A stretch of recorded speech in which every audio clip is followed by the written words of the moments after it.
morning and good morning, ma'am. My name is Arjun Blesa, and my topic is about vowel rules or principle and accent or generalization. So when we say vowel rule, mao ni sila ang naga-refer or na magasit of guidelines na makatabang para mag-pronounce sa mga English words. Kini siya ang mga rules dili absolute pero nagahatag og maga-offer ni sila og helpful patterns para masabtan nato how vowels behave. Okay, atong patasan pa ang pagtuki sa to sa vowels.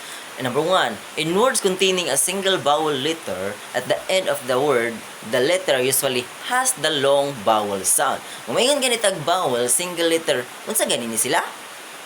Okay, tama. Okay, mao to sila ang A, I, O. Kung magbasa tag mi, ang pag-pronounce sa M is ang sa I naman is I, and a long term pagbasa sa mi is mi. Okay? Mi. Okay.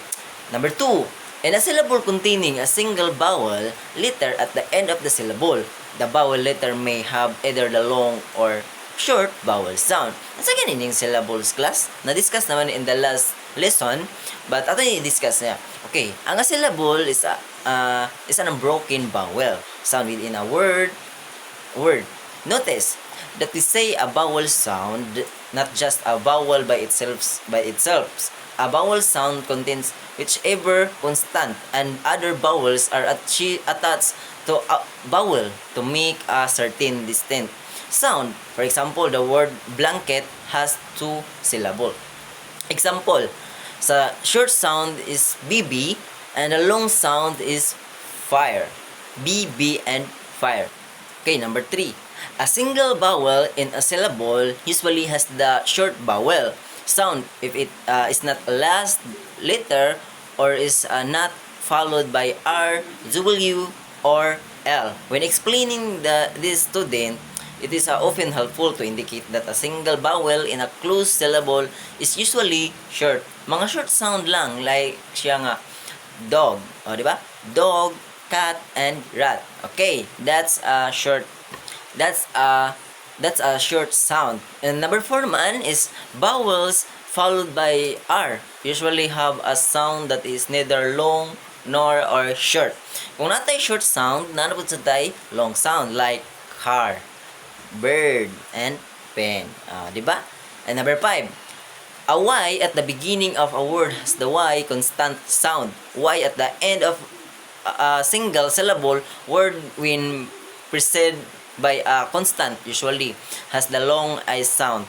And the Y at the end of the multi-syllable word when preceded by a constant usually has a long I sound. So if ang Y daw is nasa una sa word, ang pagbasa sa iya kay ang sound sa Y constant sound. Example is yes. O, di ba? Nauna ang Y. Pero if Y is ang iyang gisundan nga word kay constant, usually ang pagbasa sa iya kay long is sound. Example, my. So ang Y is naulahi. Pero if ang Y is naa sa kinalasan sa multi-syllable, din iyang gisundan kay constant, usually ang pagbasa sa iya kay long is sound. Example, happy. O, di ba? Layo kayo ang Y. So it means ang Y is nasa ulahi. And that's and you say happy, so ang happy, layo na kayo ang Y. So nasa kinalasan ang Y. And that's all my report, and thank you and God bless sa pagpaminaw.